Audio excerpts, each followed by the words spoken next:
You can hear me, yes? I can.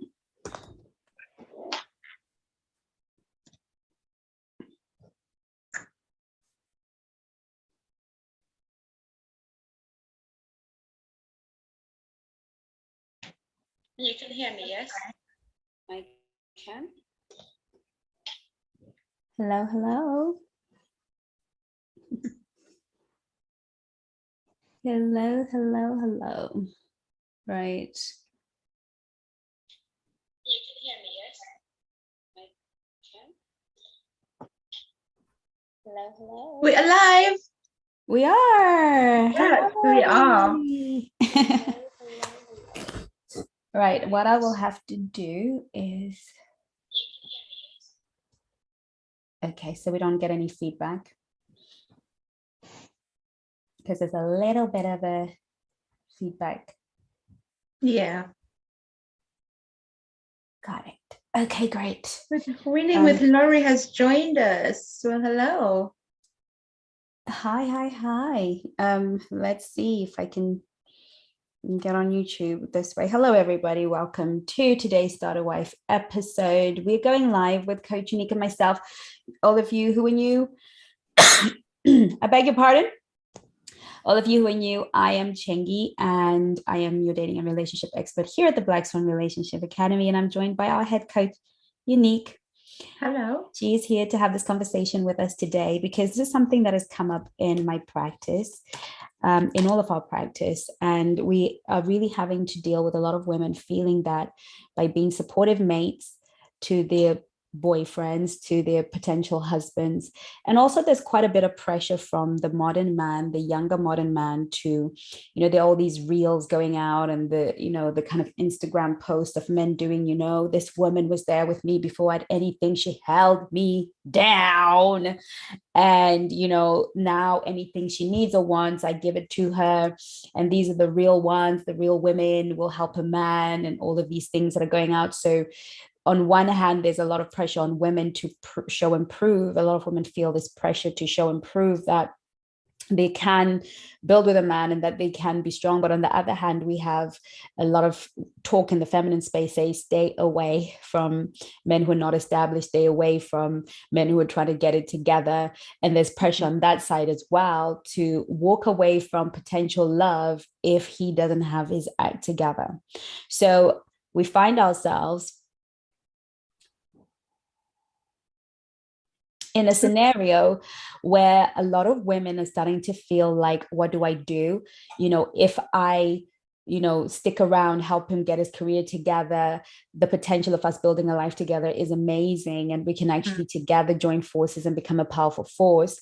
But there's that fear that he's going to make me his starter girlfriend and then bugger off. Now, those of you who don't understand what starter girlfriend and starter wife is, it's basically the woman that helps the man get on his feet or helps the man become great, that he usually abandons for a newer model at some point. So either you were the starter wife, you were the one that,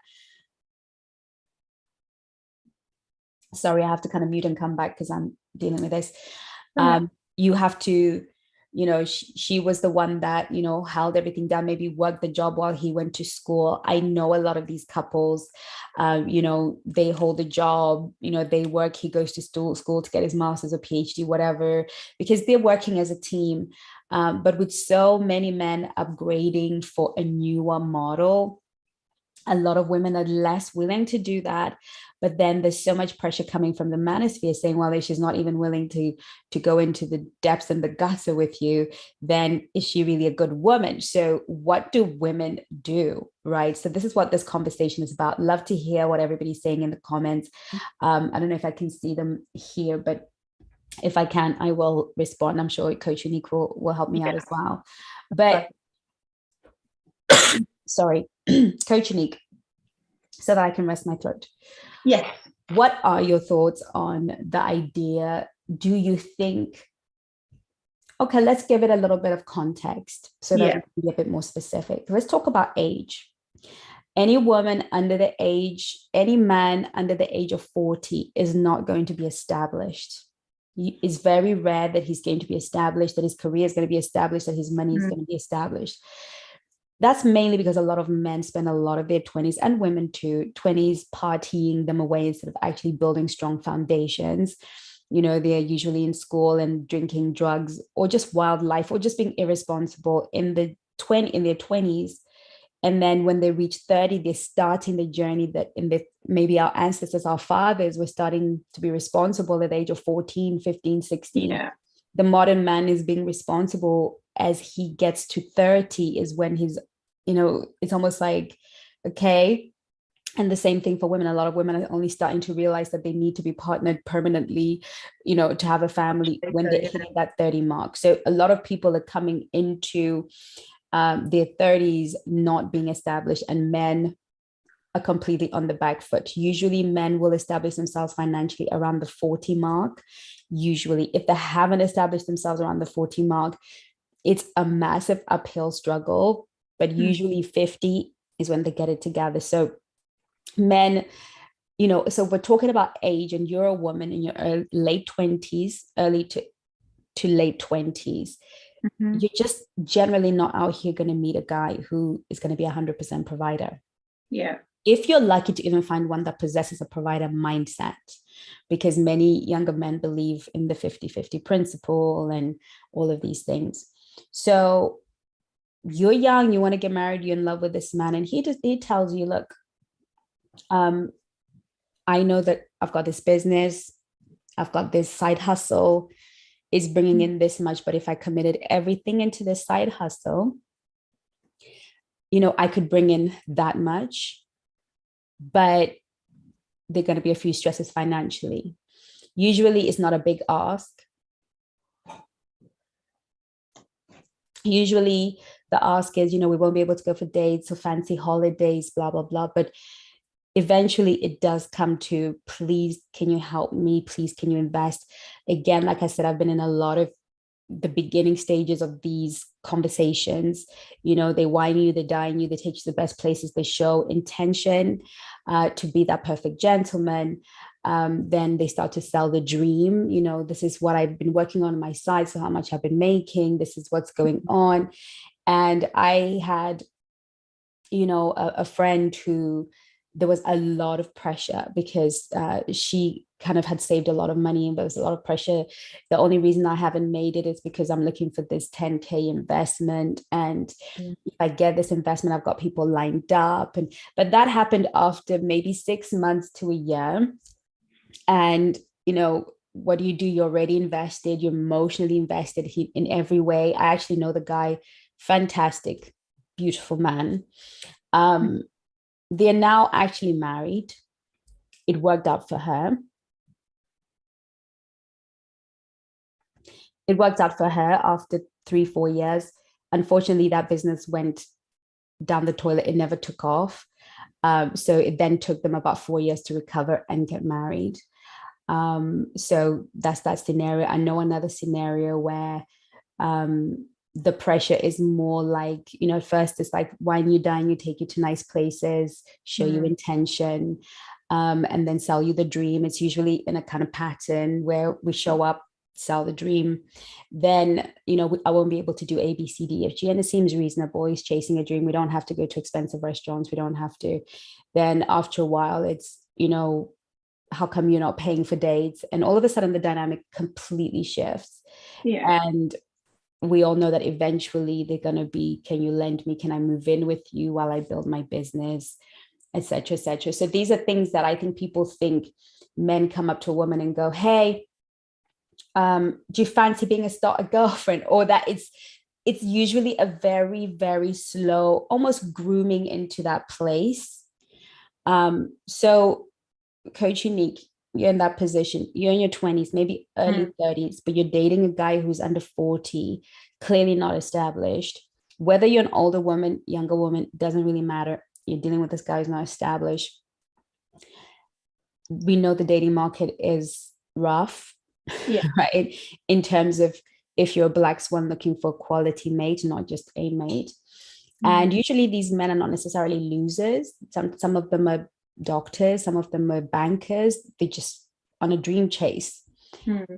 what would be your position and what are your thoughts? With all the knowledge I now have, I'm kind of looking at myself maybe when I was in my 20s. I hope you can hear me, right? Good. So I'm looking at myself when I was in my 20s, when I would have, I would have given anything to have an older version of me telling me the advice that we now share with women. As much as we say, look for a man who's established, there's also the mindset thing. There's also just his friends and how everybody else is around him. There's more to it than just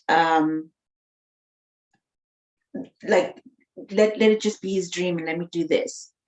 I remember thinking, well, you shared a movie. I can't remember the name of the movie now.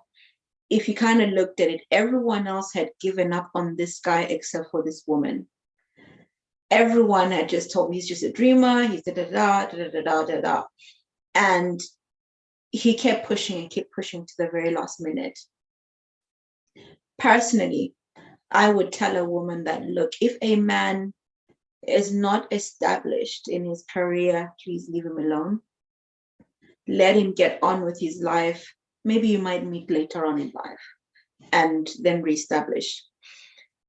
I think here we're just talking about starter girlfriends, right? Not starter wives, or both. Both. Both. Okay. Let me address the starter girlfriend. Let's just stay away from, I mean, yes, there's supporting, but there's also helping a man like you're his mom, giving him the money, giving him this and giving him that, because that robs him of actually proving that he is this man that he says he is. In a marriage, I can understand it's something totally different. The money goes into all one account and you use it together and you create something together. I think it's almost like, I don't want to offend anyone, but I'm sure I will. It's more like now at the moment, the generation we're dealing with is from the generation that were raised by their mothers and absent fathers, who are now wanting the woman to work with them because they saw their mother working. And we also come from a generation where women started to have jobs as well. Fair enough, not for the lone parents, but even in homes where women were together, so where the parents were together, we're coming from a space where women started to have jobs, like equality started to happen, and women rights happen. Women rights is great. We can vote, we can do that, but it shifted that dynamics within the workplace. Women are now working, so there's that shared responsibility amongst two people. The bank account is not just dependent on one person, now it's dependent on two. So you're coming into a generation of men and women who've grown up where the parents are both working, both sharing bills. So we have this perception that now, no, of course I want a woman who supports me, who puts in the money, who does that. But unfortunately, that then takes away from the animalistic nature of masculine energy. It needs to provide. It needs to step up. It needs to provide a space where a woman feels safe. It needs to provide security, whether that's financially, emotionally, mentally. It needs to provide security. So we are in those spaces where we're dealing with a generation that just did not have all the things that we have, like that is experiencing what we are experiencing now. Yeah. And the idea of starter wife is where men are in the manosphere encouraging each other that, 50-50 is good. You need a woman who can step up for you. And it's really within our generation X, our generation Z, and the millennials.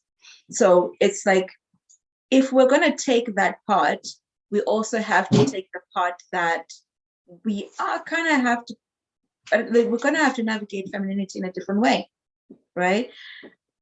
I would have told my 25, 30-year-old to literally stay away from a man who's not established. And let's talk about being established. I'm not saying that, really, I'm talking about men who don't have a job, don't have aspirations, but there are men who've been in a 9-to-5 since they were 20-something, have got a home, have, like, they have the basics. Because I think it really depends on what do you mean established. Do they have the basics to be able to support a family? Do they have the basics to support a lifestyle? But if they don't have any of that, then my dear, let's just stay away, right? But at the same time, if they do have all of this but are aspirational, want more, I think then in that case, yes, you can work together and the ideas and establish what financial roles mean to both of you. Because when both of you have an understanding, and I'll go as far as to say, even have a contract that you can review later where money is exchanged. Because in this day and age where there's so many blurred lines, you need something to kind of come back to. Have a plan that's written on paper, like, okay, we'll keep coming back to this. Who are we accountable to? And I think this is where sometimes the church comes in and we have accountability partners, is who are we accountable to? Because if we're going to be doing this together, let's have a goal. How long is this loan? If I'm giving you 10K for your business, how long is it for? How, let's not get our emotions caught up in it. So I think that is where the idea of starter wives, and that's where people's emotions start to get hurt. Because if I'm giving a man £10,000, fair enough, it's money that I may have saved and for a rainy day, and I'm giving it to you because I want your business to prosper. I want to know that I will have a return on my investment. So as a business person, I need to make sure that we're putting it on paper. Let's actually go to the bank and let's do it properly, rather than missing, oh, just give it to me. No terms and conditions written. And I, again, sorry to keep going on, something else came to mind. The whole thing of scarcity. The whole idea of I'll get ripped off. I will da-da-da. If we're going in with a mindset of scarcity, we are going to be ripped off, because I need to get to a position where if my partner is asking for £10,000, I should be able to give it to him. One, knowing that I don't want it back, I'm giving it to him as a gift. There's no return on investment, because I will get bitter if things start to go south and it's not coming back. Emotions will get involved. And if there's no contract in place, again, it's just going to have emotions flaring everywhere. I think I've kind of gone round and round in circles, but I think you get the gist of the thoughts. Yes, 100%. Right? We're just having this conversation, and let me see if anybody else is having it with us, or they're just happily watching. I think they're happily watching. Yes, they're happily watching, waiting.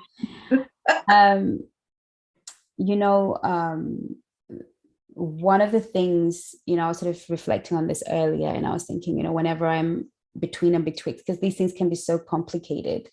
I've been in scenarios where, and I have coached, led relationships, couples, situations very similar, where the man is breaking his back, working very hard, and doing all that he can really to be that guy. And he's just not making it happen. He's about to lose his stuff. He's about, it's you can tell that the guy is weighed down. He's showing up for this woman as much as he can emotionally. And, you're kind of faced with a scenario of, okay, I am the fiance. I am, we're going to get married, but this has come upon us, if you like. But I don't want to be that girl who showed up with with the solution. And then, I was having a conversation with a client, and she said, Chengi, I know I can help, but the situation is, I've just heard that my girlfriend of 16 years marriage, her husband just left her. So, what I love about what you said is, and this is what I said to her, if you choose to go down that path, another one is coming. It's okay. Sorry, never mind. But we know you're treating it anyway. Yeah, we're doing some therapy on it. If I said to her, if you're going to take that path, I don't think that path is right, wrong, or whatever. But like you said, what are your expected outcomes? A lot of us want to serve and do this work because when I give him this, then we are going to create this together. Then he won't have an excuse not to marry me. He won't have an excuse, and he will be tied to me. He'll be connected to me, and that will be my guarantee that we will end up together. Yeah. And what I said to her was, whether you start off a man or you don't start off a man, there is no guarantee. Yeah. Whether he comes established and has everything that you could ever want and moves you into his mansion, there is no guarantee. We cannot guarantee another human being's loyalty that is foolhardy. Neither do we want to be in a relationship with somebody because we have something on them. They're beholden to us. So it goes back to, for me, the heart of the matter is a matter of the heart. When we dig into ourselves and figure out, why am I doing this? Yeah. Am I hoping that I can turn bread into stone here? Am I trying to make a man who's half committed, a little bit committed, be more committed because I'm out here investing like I'm crazy? And sometimes it's not even financial. Sometimes it's emotional. You were the girl who was there to pick him up off the floor, to hug him, to listen to him, to hear him cry. You were the girl who believed in his dreams, cheered him on, played cheerleader. You were the one that wrote out his business plan. You were the one that, it may not even be putting money down. Starter wife can be the cheerleader, the girl that showed up. Right? Yeah, the girl that agreed to go out with him when nobody else would because she saw his potential or whatever. If we do all of those things in the hope of a return on investment, again, outside of a legal contract where we can agree terms and conditions. Yeah. And like you said, if I'm going to do those things, freely give. You know, I always have to go back to scripture because it is the platform by which I live my life, or attempt to anyway, like everybody else. I know, never quite get it right. But I beg your pardon. Eve was put in the garden to help Adam. Obviously not because Adam was broke, busted, and disgusted. Adam actually had work, like you said. Actually, he had a mission, he had an assignment. But that assignment was too big for him alone. And that's, for me, the guy that has this big assignment. He's working hard, he's pushing, he works 13, 14, 15 hours a day. He's so busy focusing on his purpose that God sends you alongside in order to be a helpmeet. Yeah. Like Adam, he had to name the birds. I mean, there are a lot of creatures on the planet. All right. Ants, insects, like it was a lot of work. And he needed help, if for nothing else, maybe emotional help, because it seems like Eve was out here meandering, enjoying her best life in the garden. But he needed help. And I truly believe that what we're now calling starter girlfriend, starter wife was actually original purpose. We were supposed to. But like you said, it has been perverted by the generations that you've spoken of. Now a man does not feel the responsibility to steward the planet, the earth, children, women. No longer, he's abdicated his responsibility, and now he requires the feminine to step into the masculine and and abandon her femininity. Yeah. And rule and reign with him within her masculine. So now a woman must show and prove her loyalty. She must accept a man who has a dream. There's a very difference between a dream and a man who is working so hard on his goals and his plans. Yes, that can be a dream, but it's very different. So there's a lot of pressure because as we're getting older, we want to have children, and I can't throw a good one away because I'm afraid to be a starter wife when I know I earn 6 figures. Money isn't a thing for me. I have a beautiful home, I have a beautiful car. His dream might, if he moves in with me, his dream will be easier to run because he's going to have a base. You know, I can hold fort for a few. It seems rational and logical, but that man is not coming from our forefathers. He's not a man of our ancestry. He's a man of this modern day who's a mishmash of cultures and rhetoric and politics. Yeah. that man will, if he's not bred with a sense of legacy and destiny on the inside of him, he will abandon his helper. You've actually mentioned something that's really amazing. It's the whole thing of when a man is driven by legacy, they act different. They are driven by a purpose. Even when they look for their mate, it's a purpose mate. And it's not to draw out, because if you think about it, this world that we live in is a dog-eat-dog world. I need to get from you as much as I can before I can give to you. And you need to prove by showing up for a coffee date, then maybe I'll take you out for another date. Then maybe we can split the bill on the third date. Why are you not taking me out for a date? You can call me, oh, here's my number, call me. And when a man is built for legacy, he moves differently.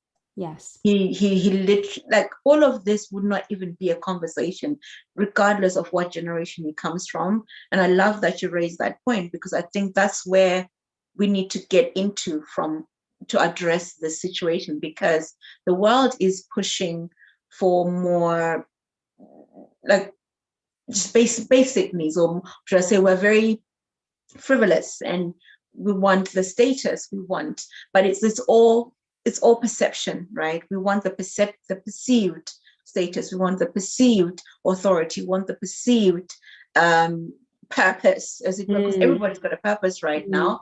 But if you just have your purpose without it being linked to legacy, you will always act from more of a really selfish point. Yeah. But when you think of legacy, your every move would be, if my daughter was here standing looking at me, what would she say? If my son was standing here looking at me, what would she say? That's why old money is good money, old money is cultured. Old money is not flashy. It's very demure, because it has standards and it understands that, I have a purpose on this earth.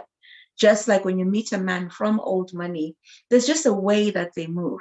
Yeah. Right. New money does very different things, which again, so instead of saying it's old generation thinking was more about legacy.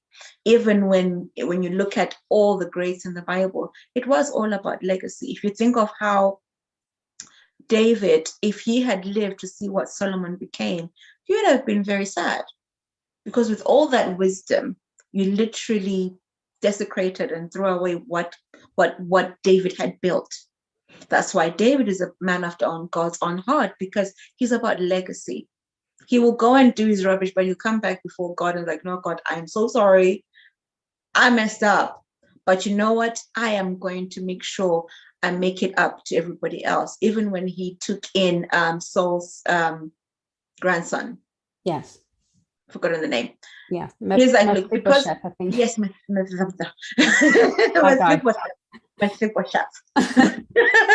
one. He took him in knowing full well that, look, because of my relationship with your dad, we're building something, we're building loyalty and legacy. And with legacy comes loyalty. It's not perceived loyalty. You are going to be loyal to the children of the children of the children of the children, because there's not going to be anyone in the household of the grandson who will suffer while David is alive. Yeah. Right. And that's the honorable thing. And again, legacy, honor, purpose, all of those go hand in hand. All of those have been cast out. It's like honor is such a foreign concept to any man, to anyone. It's like we can go out there and act the fool and come and sing and dance on Sunday, not forgetting God kind of sees everything.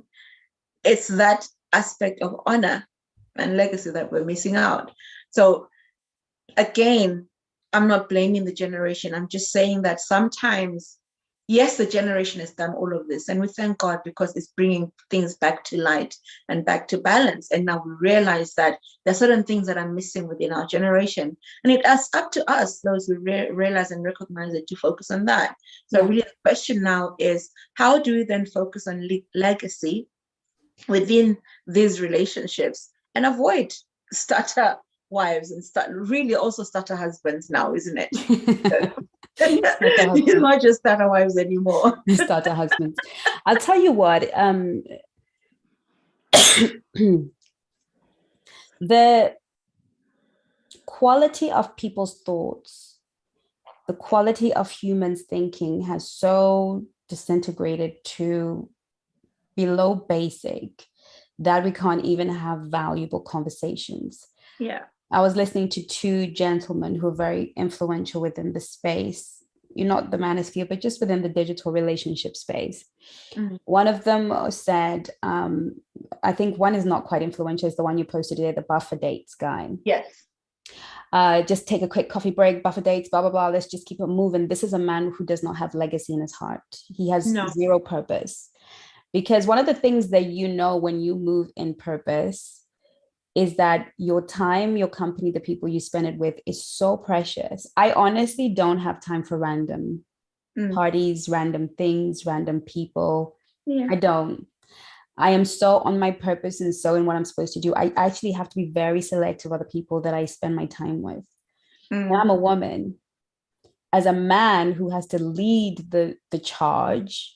Yeah. If you're doing 30-minute dates, you have way too much time on your hands. You don't know what you are building, so you don't know who needs to be in the vision. You don't know what help you need because all you are doing is searching for somebody that your private parts would rather spend as much time in as possible. Yeah. But you're not building anything. A man that's offering buffer dates is building nothing. What he's doing is a numbers game. Yeah. And let's try 4 of them are pretty, whichever one likes me, right?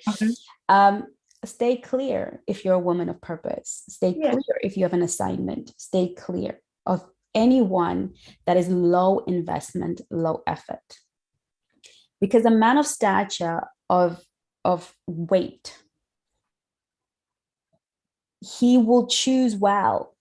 The questions he's asking, but he will never ask his feminine to prove. The whole proof thing is often with broke men. Yeah. Broke men are problematic to the and feminine leaning, right? They lead with feminine energy. They want to protect. And this is the thing. It's always broke men that use the word gold digger. Yeah. For people like ourselves who've dated millionaires, who date men of a certain caliber, they don't actually have that term in their mindset. I've never heard a millionaire or a really wealthy guy say these gold diggers. It's always broke men, because men of substance and men of means will entertain their women to the best of their ability, and they see that as standard. It's not a privilege. Now, I've also met men who are blue-collar men who genuinely believe that a woman must be taken care of. Whatever they do have, they give. So it's a mindset. It's a sense of, I do this because I am a man of honor and a man of stature.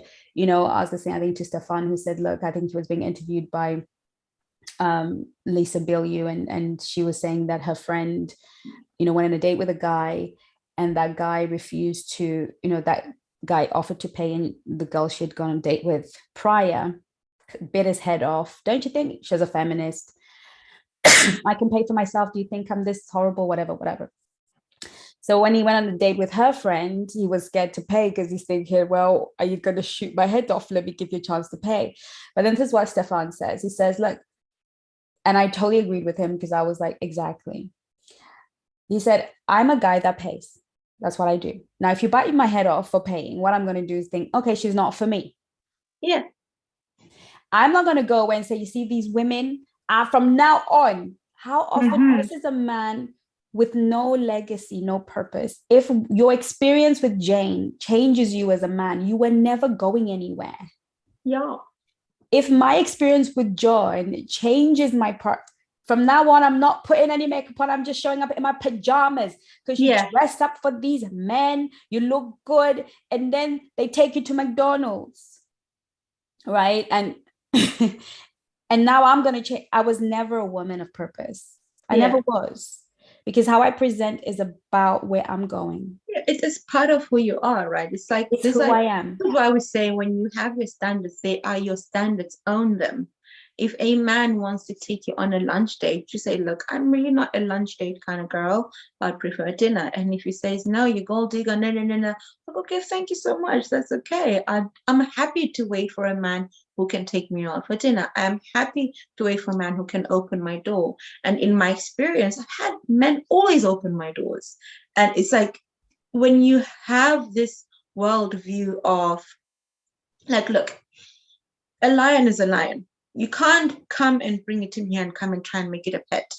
It will bite your head off at one point, right? and it's like we're trying to change nature. If a man is of legacy and purpose and is an honorable man, he does those things. I remember as a time, I think I kind of went back on a dating scene, and I was telling Chengi, I was like, hi, you know, when you, there's a particular website that I ended up going to, and I was like, oh my God, the caliber of men here is so different. Like, I remember going on a first date and saying I wasn't sure whether to walk in front of the door or not. And the guy's like, what kind of men have you been dating? Like, I always open doors, even if I'm not dating a woman, because for him, that's just who he is. He's a man that opens doors. No feminist will ever change his mind. No, you know, no woman shouting at him because they can open their own door will change his mind, because that is who he is. He's a man that honors women regardless of whether he's on a date with them or not. And I think sometimes the reason that we end up being starter wives is because we didn't check to see all of these things. If a man is out on a date with you and opening doors for you, but being unkind to the waitress and being nasty to the waiters and talking all kind of nonsense about the people around, and sometimes opens doors and sometimes you can already see this inconsistency there. Because when you're integrally something, there'll always be consistency of that thing.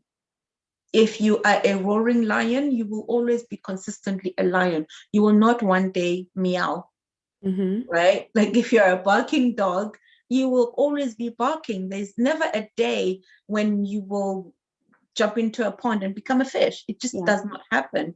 So it's really, honorable men are about integrity, and it's in them, it's in their blood, it's in their system. It's not something that you ever have to question. And us as women, I think really it's our duty to, that's why we say, vet your man properly. Find out what he's about, watch, listen. Don't be the one asking, okay, when's our next date? When are you seeing me again? Da, da, da. Watch and listen. And this is where we encourage you to use your femininity. Sit back, allow a man to really show you who they are, because I think there's something you said as well about being a starter wife, because you don't even know what's been happening within the context of that starter wife. Maybe he chose you because he saw that this is what he can get from you, and your rude self is not really going to be taken anyway. your lashing tongue is not going to really go anywhere, but then you're useful for what he needs. And it's not even just financial starter wives. Starter girlfriends are the kind of girlfriends where, I remember once upon a time, I was working in a job and had this friend, and he was dating girls, basically. Then he eventually met the one that he wanted to be his girlfriend. And he was saying to me, like, I was like, oh, wow, so what's going to happen to all the other women? He's like, oh, I'm just going to let them off slightly, but they're all hanging on. But I've made my decision.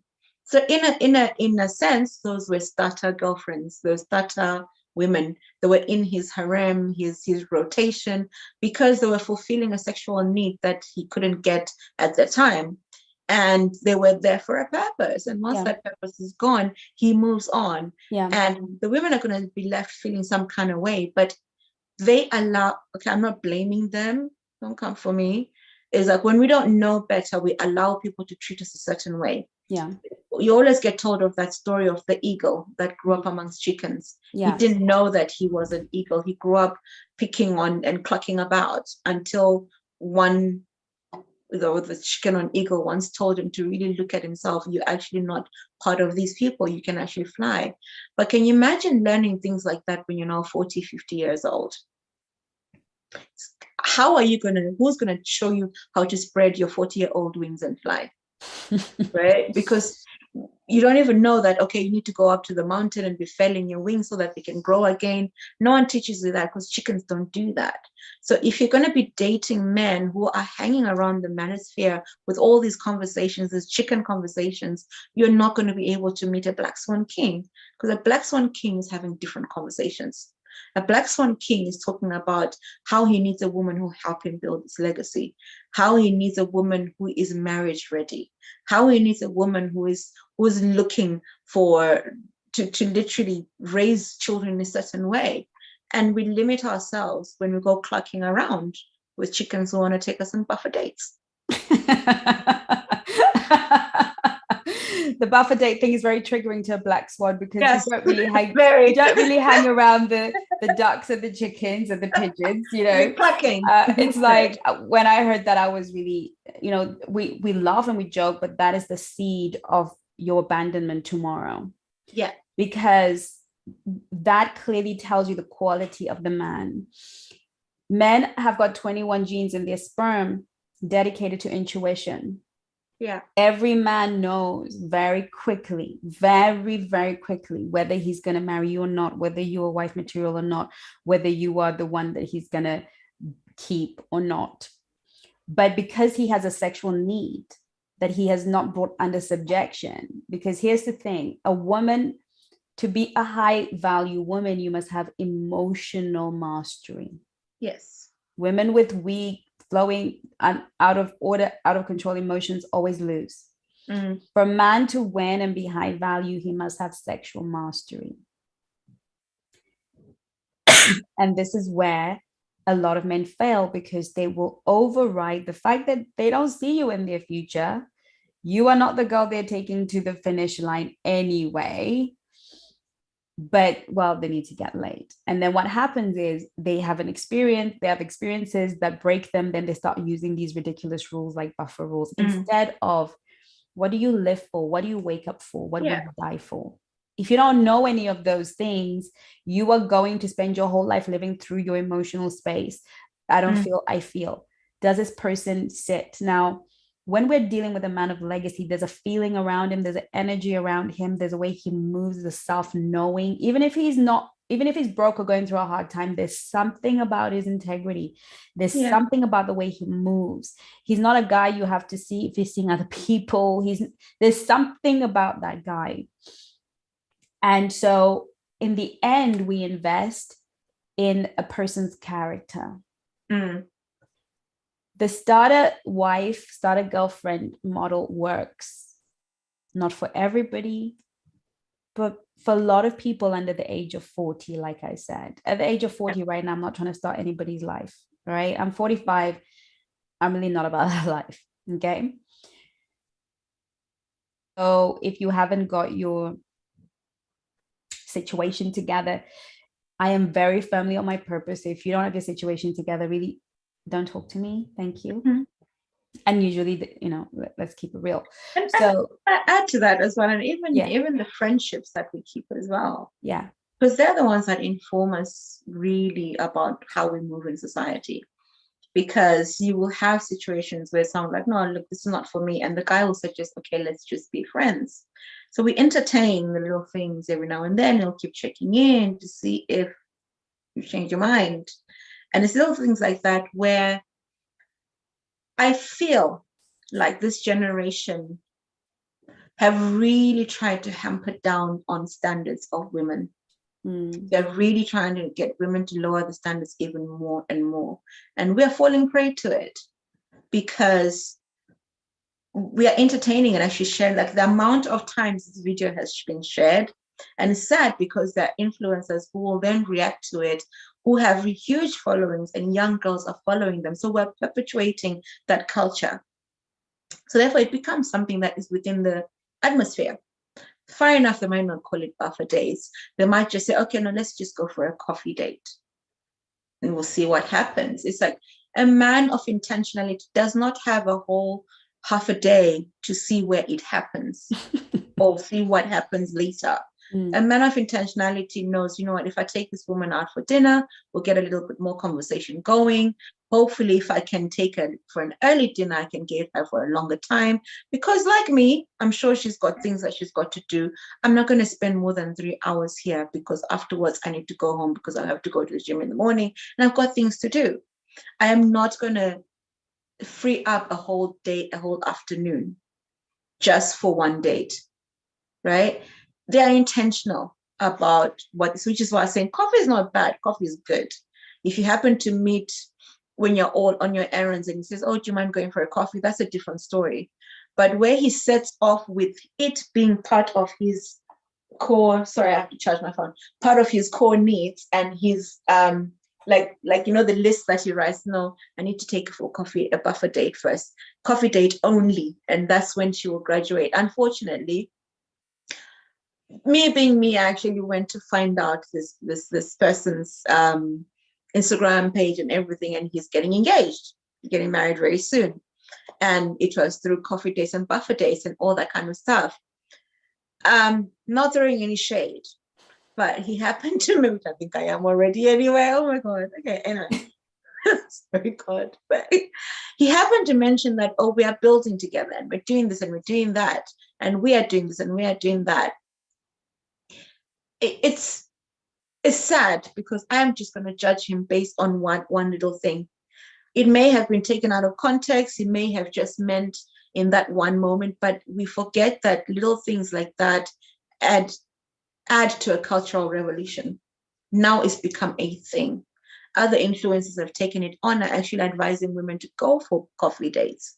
Actually advising women, see how it feels at first and see and fill it out. But if you are of intention, you don't have that kind of time.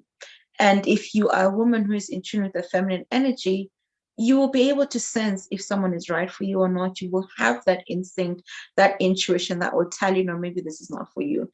It feels a bit off. Thank you so much. Lovely time, but I don't really do coffee dates. Maybe another time. All the best. And we keep it moving. So I digress. Where was I going with this again? I don't know. We got taken away by the buffer train. We got taken away, but no, I'm saying the intentionality of it. It's like you have to really think of it this way. He sat down and told himself, this is the only way I'm going to be able to see if I can value a woman's time. A man of intention already values a woman's time before he takes her out.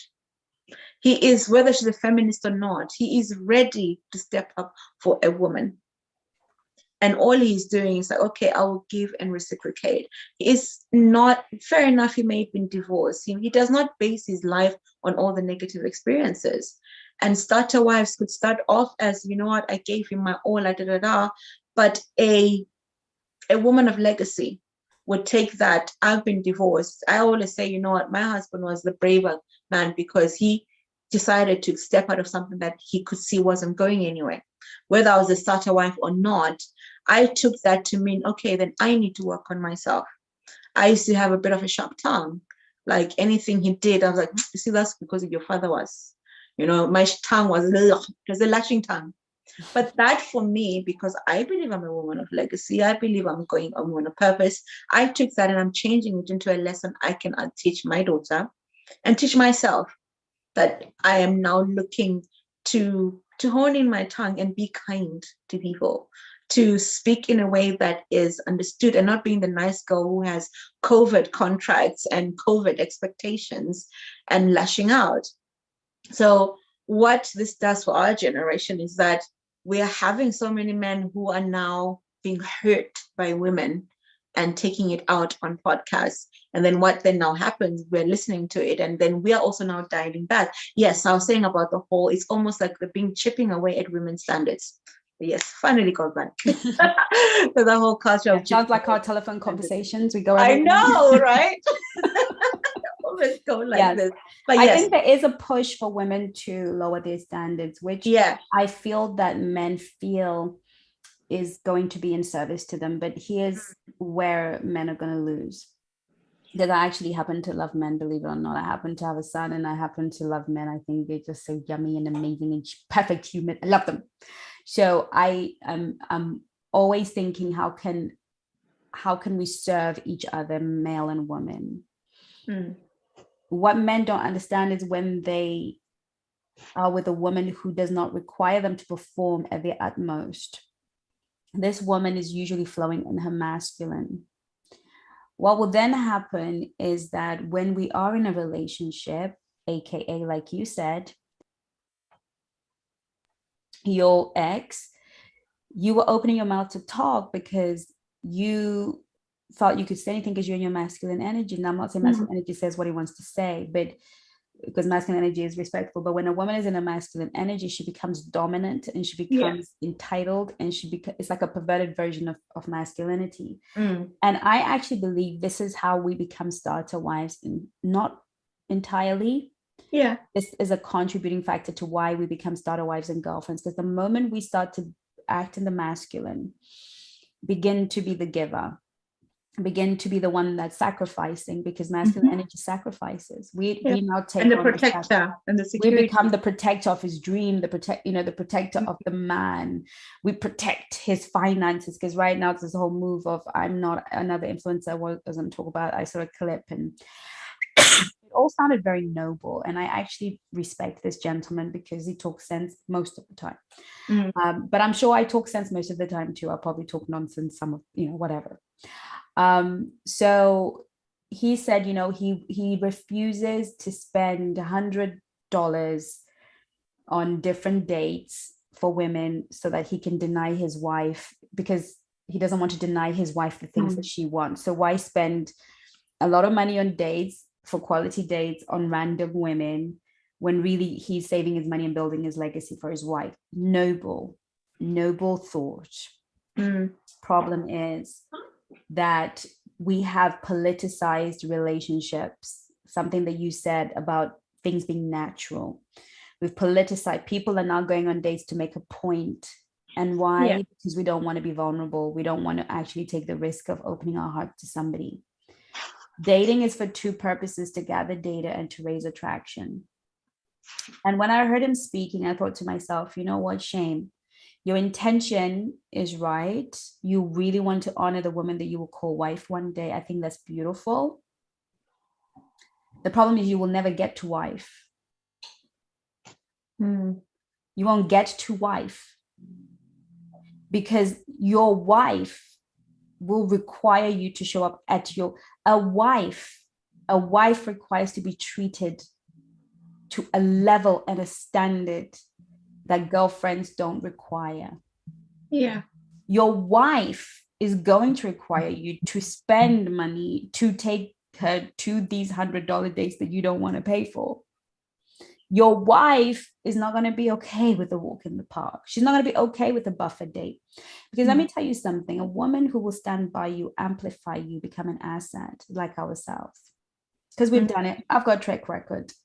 Any man that comes into my life, you come in one way, you are going to become a king, even if I'm just dating you. Women of our caliber, women who are black swans, we already exist at the top of the mountain. I will not climb down to you to help you come back up the mountain. I can't. It's not even to do with this sense of because I'm a queen. This is not arrogance. I know how I build a man. God said to me, Chengi, I have made you a king maker. My son is already a king. Any man that comes into my space, my brother, my son, my friend, you will become a king. It is my anointing. It is my grace. It is what black swans are about. There's no way you can be my man and stay where I met you. There's no way. Even if you're a millionaire, you shall become a billionaire. If you're a billionaire, you shall become a trillionaire. If you had no voice, you shall have the biggest voice in the room. That's how I roll. That's the anointing that is upon me as a wife. Whether I am married or not, I remain a wife. Do not ever ask me to eat in places I already feed myself, in lesser places than I already take myself to eat. I have nothing to prove to you. Because a feminine woman has nothing to prove. Because what you're asking me to do is get into my masculine and start proving. No, you are the champion, I'm the prize. I work at being a prize. Mm-hmm. Every day I manicure my mind. I perfect my thinking. Yeah. I work on my internal world so that your world can experience peace more than it experiences conflict. All of that takes discipline and years and focus and devotion and prayer and dying of the self. I don't do that so that you can take me to coffee. It's okay though. It's okay to go for coffees. It really is, ladies. If you want to go for coffee, go for coffee. Yeah. Go for coffee. And by all means, go for these interviews, these interviews, man. Look, can I just say hand on something heart about that? Just Can I just say something? Of course, hold on 2 seconds. Yeah. I just want to say this. Hand on heart, I've only ever been asked to a coffee once. Men don't approach me for coffee. No. I don't get asked to call. I don't get things like, would you like to have a coffee? Okay, on apps they have, but of course I've not bothered. But it's always, I'd love to take you out for dinner. Have you heard of this restaurant? I'd love to take you out. Always, because it's an aura. When you're a black swan and you carry yourself and you know who you are, men just don't come with that. So buffer dates are really, for me,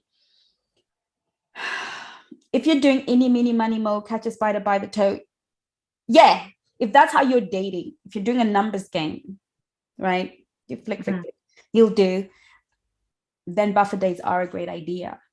The whole coffee thing is a great idea because you're any mini money, you're doing, take that one. But if you are a woman of intentionality, a woman of standard, of stature, listen, we're not reducing our standards. That's my personal standard. Yeah. Please go ahead, Coach Unique. Say what you So I was saying about the whole, I think you had mentioned about, I think something I know. Rewind. Mm-hmm. So basically I remember we had this conversation with Coach Yvonne. Sorry to put on blast. And Coach Yvonne, I was telling her something about, a boyfriend of mine that once bought me flowers that were from Asda, which is like the equivalent of Walmart. And I was like, I don't want these. Like, they are £7. I know I buy them for myself, like on an off day, on an off day. It's just a Monday. I just need something to put somewhere in the kitchen, right? And she was asking me, do Asda even sell flowers? Like, what kind of thing is that? And it made me really think about, like, there's certain things that if you're that way inclined, if you're a waitress person, for our American clients, I don't know what I can liken it to, or our South African clients, I can liken it to shopping at Woolworths compared to Pick and Pay, right? It's, if you are that kind of girl who shops in those areas and someone offers you something from somewhere else, you can tell that it just doesn't belong in your world, and you will politely decline. And like, oh, thank you so much. That's so thoughtful. I do prefer the other ones. And I think sometimes we do that as women.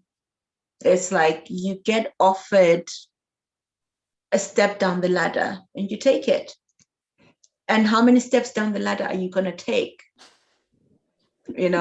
If, like, I think on the reel, I was saying that, look, if you want to shop in Asda, there's nothing wrong with it.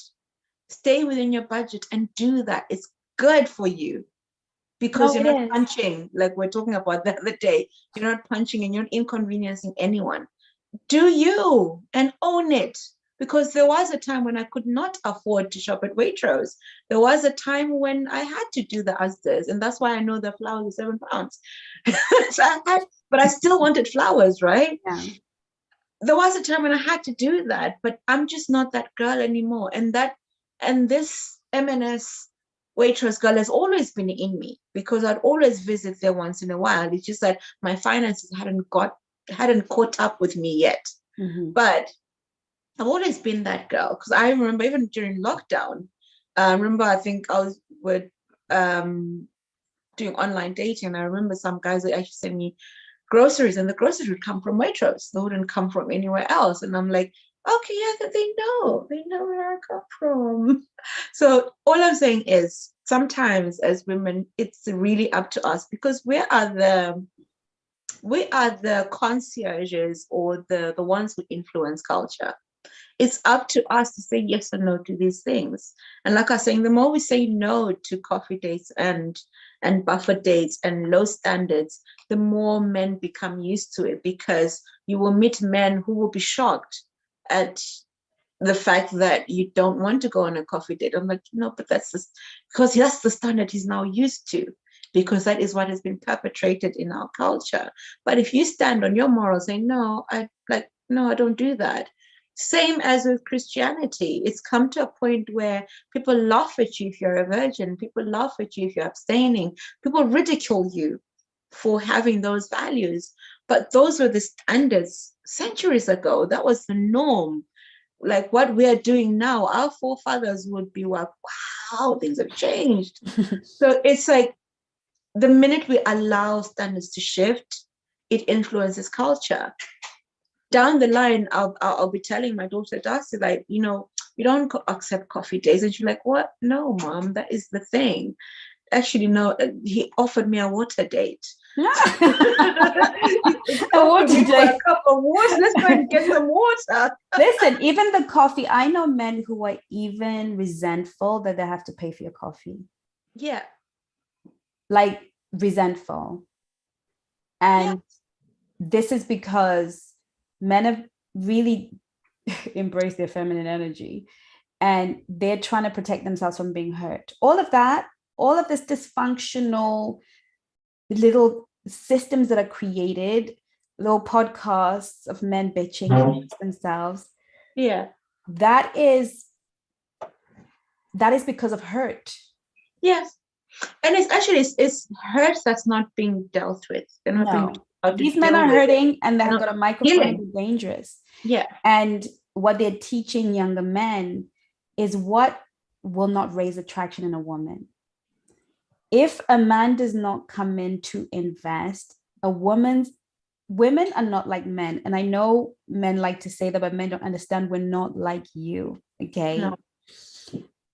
Men already decide if I want my body inside of your body, then what's going to happen is I'm in, right? I'm in.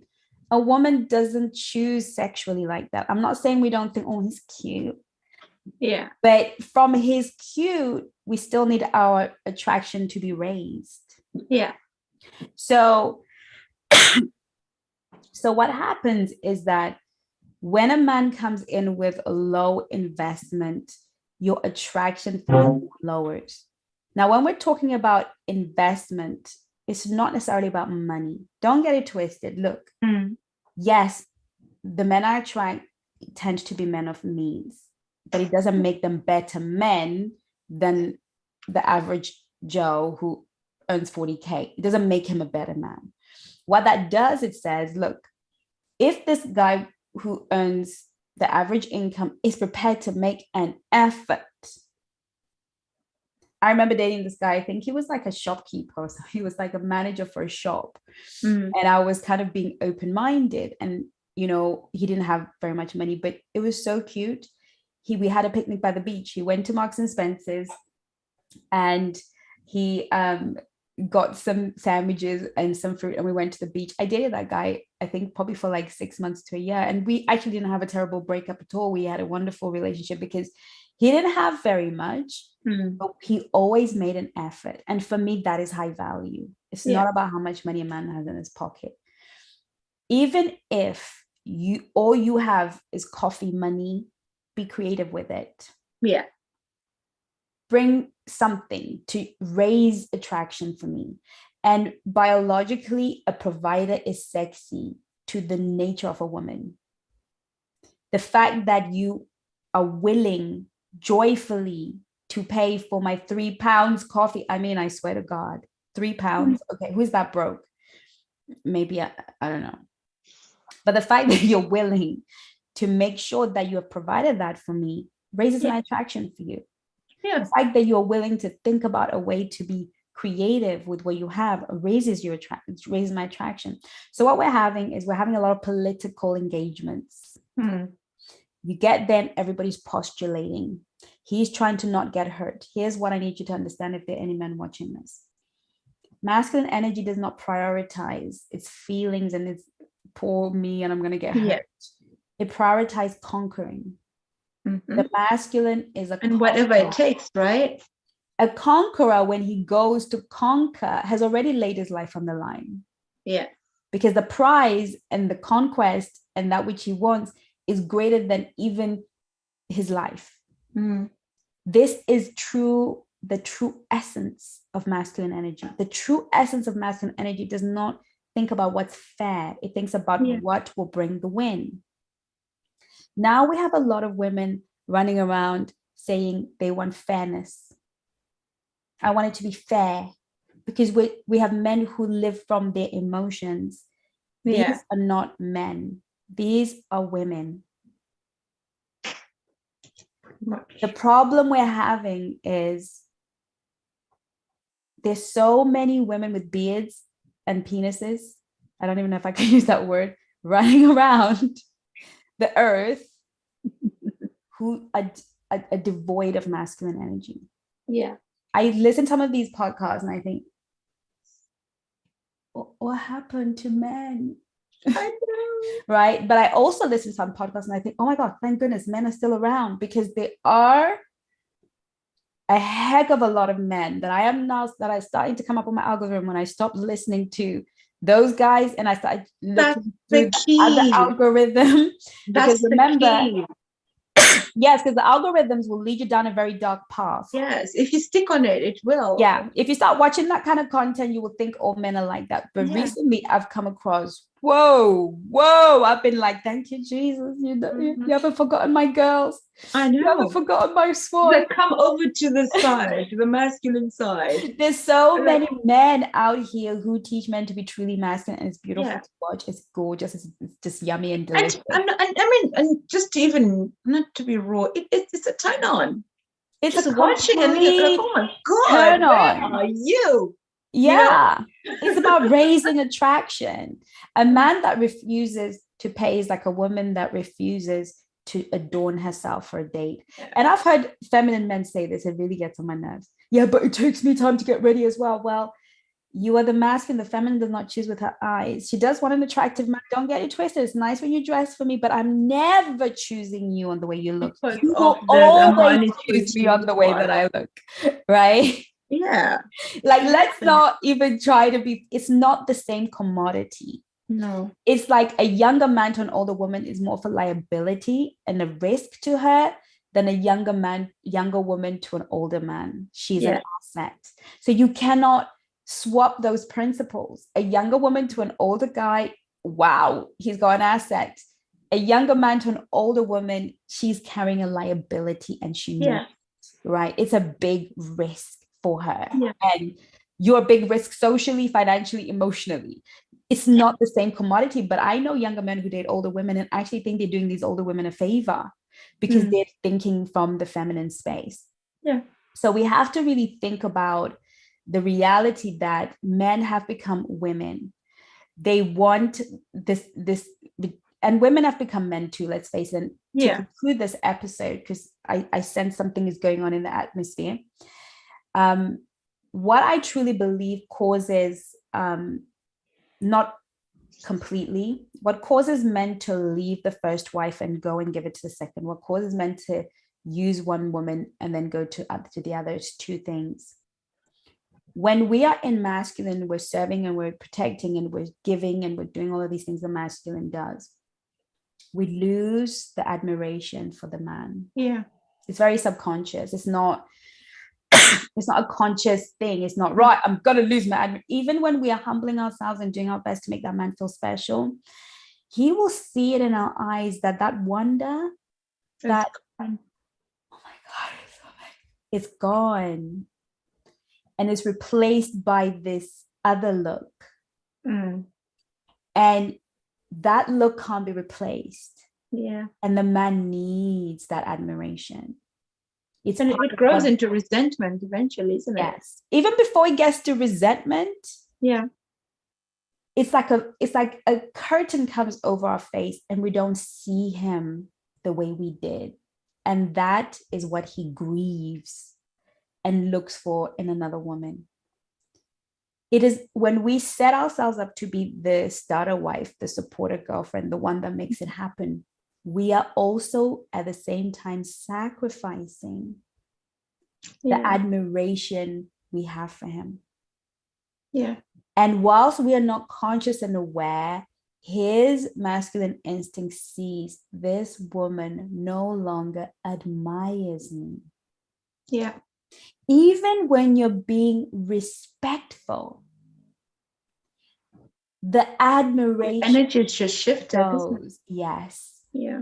And then because the admiration goes, he seeks it in the face of a lesser woman, usually a lesser woman. I've never, very rarely, a second wives or the other woman, the higher. Usually she is the lesser woman. She is the one that didn't need to see him at his bottom. She's the one that didn't need to see his, him at his worst. So when we do this, ladies, when we step up and do, I'm going to be that girl, we do sacrifice a piece of what he needs. Yeah. Okay. The second thing is, if we're not aware and we're not conscious and we're not living in that consciousness, it then becomes resentment because you are operating outside of your divine alignment. Yeah. You will begin to resent him, and that resentment will spill over. That is where we start saying things out of our mouths that are derogatory. That is when we start side-eyeing him like. That is when we start moving in our energy, like, even if we're not verbalizing it. Yeah. When we choose to do start a girlfriend, build a boy, build a man, kind of whatever, and we're doing it for a man who hasn't got legacy in his heart, a man who lacks integrity, a man who lacks focus, a man who we do not discern, because we can do it for men who are worthy, warriors, kings at heart. We can and we should. It's part of our thing. But I always say to you ladies, get a ring on your finger first. You want to go die hard and help a man, put a ring on your finger first. Don't do this for a boyfriend. Don't give boyfriends money. Don't give boyfriends more support than they need. The only support he needs is, I know you can do it, babe. Yeah, I believe in you. Here is a link. You should follow this person. They teach about that. Here is a book I bought you. That's as far as it goes. Well done. I believe in you. But when it comes to money, moving them in, doing all of these things, leave that for a woman who has been given the honor of being the wife of the man she desires. Let him marry you, and make sure, and depending on the state and the country that you are in, especially in British law, half of his, half of yours. So you're already set up in terms of, if you're going to be full on investing, you know that there will be a return on investment if he goes buggering off to somewhere else. So make sure you know the marriage laws in your state. But by and large, understand the dynamic and make the decision that's right for you. Yeah. And in every case, we go back to what Coach Nick and I was saying. Don't put an ROI on that. There are no guarantees. He could stay like Steve Harvey and glorify you. He could stay like RC Blakes and Lady Blakes and glorify you. He can stay and make every sacrifice you've ever made worth it. And we watch the Lady Blakes and we see Steve Harvey's wife, being honored beyond compare because she was that girl. So, there are those stories, and they happen too, and we see women that end up on their face. So there is no guarantee either way, but proceed with wisdom. Think about all of these things. Think about the dynamics that you're creating. Think about how you're going to navigate the time span. And quite frankly, I would speak to a coach, call one of us. Yeah. And let's discuss your situation. It's the whole thing of developing legacy, right? Developing a legacy mindset, like we said, is when you develop your legacy mindset, those are the things you think of. You think of, how am I presenting myself and how am I being read? How am I showing up in the world? And you're okay to take criticism. Like I say, I was a crappy wife, and I'm okay to take criticism and learn from that. Yes, there are things that he did, but I will own my own BS, right? I will own the part I didn't honor him. I will own that part and learn from it. And I think sometimes we get so caught up in, okay, yeah, but I don't want to avoid this, I want to avoid, I want to avoid that. But what can you run towards, right? I'm just laughing in the comments. Someone is like, repent and believe in the gospel, come to Christ and be saved. Yes, and those things too. Amen.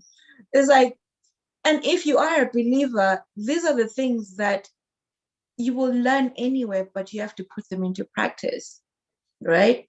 You can't be saying I'm saved, but when a Christian man comes your way, you still allow him to then be the buffer date kind of guy, right? If a man is a leader within the church, especially say if he wants to be a pastor one day, he's supposed to be a man of, even in is I think it's in Acts or something, or I can't remember the gospel, but then where the pastors are told you are supposed to be a man of one wife, but he's busy talking to other women while he's dating you, and he's told you that you're his girlfriend. How is that then someone who you're saying that, no, you know what, this is going to be a man of God, but you're seeing the little evidence, you're seeing the little things, he's keeping little girlfriends around. So it's things like that you have to look out for. I'm like, yes, we love the gospel, but let's not hide behind it. Let's be practical, because the Bible that I know is very practical. Like it literally lists most of these things. Yeah. If you're going to be, and the thing is, there's something about what I love about the new podcast that we've now been introduced to, these men who are now talking to us. They're like, there's one where I was listening about how the beauty of making love and being loyal to one woman. It's like the stability, the security, the fact that you can just be intimate with one person and actually build with them. It's these men have been having these conversations for time. Yes. It's not the first time they're having these conversations, but it's because it was kept within a capsule of legacy and it wasn't being made viral, right? And we're being fed junk on the other side. But when you come to this side of life, these are the conversations that the world is having and the men of God are having. It's really all about legacy and build it. And us as women need to find balance as well. If you want to be the starter wife, be cognizant of what you're letting go of. If you want to be a feminine woman, be aware of the masculinity that you're going to have to let go of, especially if you're a high flyer CEO woman. Understand that it has to balance. Like you can't be holding on to one thing and trying to go somewhere else. It's like, it's pretty much the conversations that God has been having with us in the morning. It's like the woman that you want to be is already in you. So now you need a coach to help you really flesh her out. And there's certain things that you're going to have to let go of. There's certain perceptions you're going to have to let go of.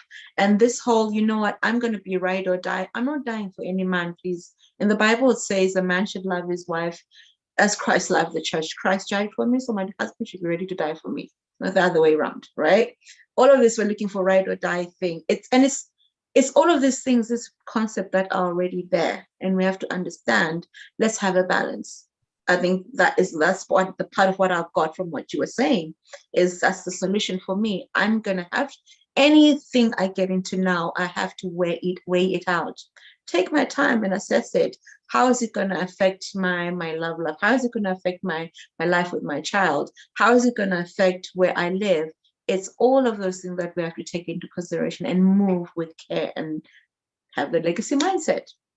100%. And thank you for that. And I believe Amen. that, we didn't necessarily conclude with don't do it, because I don't like blanket kind of advice. Oh, if you don't have anything, don't be wasting your time. I don't like that, because there are some really awesome guys who just need a little bit of help.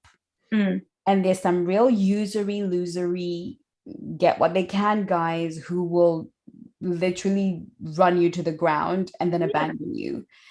We cannot not know, we can't deny one or the other.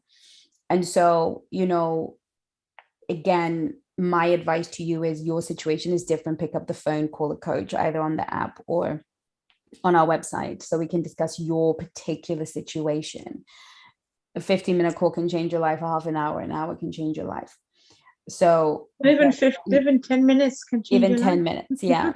So let's really kind of leave it, I'm hoping not ambiguously, but now that you know what happens psychologically in that situation, now that you know that you're stepping into masculine energy, now that you know the admiration for this man is going to dissipate and it will be so unconscious, you won't even know it's happened.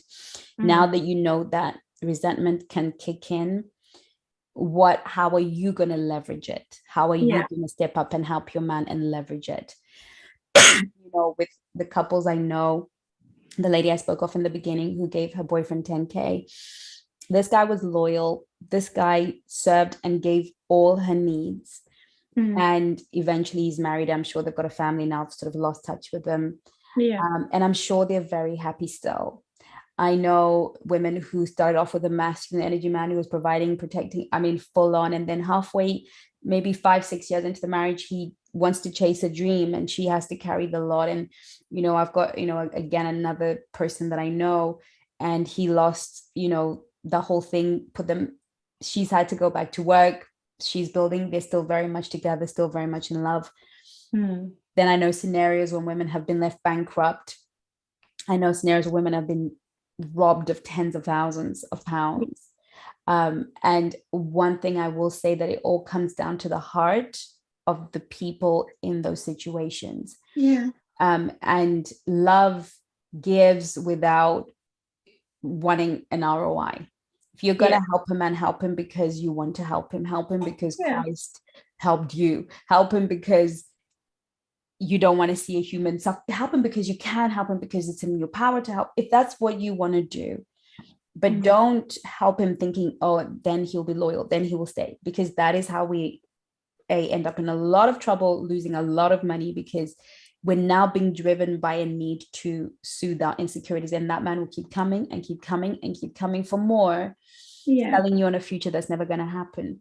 But if you know that you are large enough to give and be able to walk away from that investment without feeling robbed, then you are a person who's a candidate for that. And I think I saw somebody in the comments was saying she's a wife, she's already married, and she feels she's a starter wife.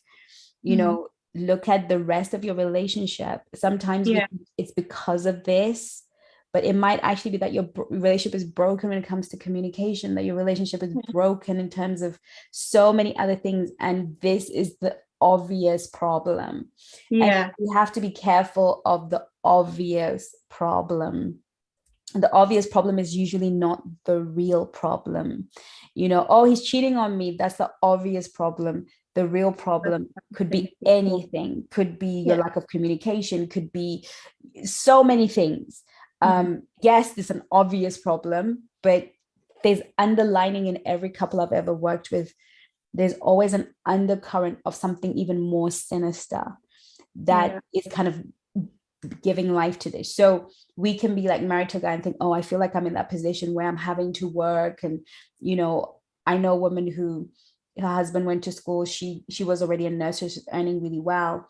They did a deal for 3 years. She would work. And then after those 3 years, she would have a second baby. Guess what happened? He graduated. She got pregnant.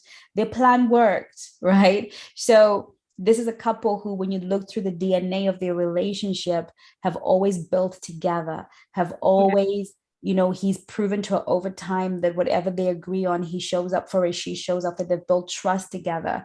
So when this deal came where it was like, okay, I did my nursing, it's your turn. Maybe she met him and he wasn't qualified with very much. She was the nurse making the money. She carried that for 3 years. Now they've got 2 beautiful children. They're living their best life, because now he's a pharmacist, she's a nurse. They're now living their best life together. So these things can work out so beautifully, and they can be disastrous. Honestly, in a scenario like this, get advice, get help, get expert help. It's not you don't even have to come to the Black Swan Relationship Academy. You can go wherever you like.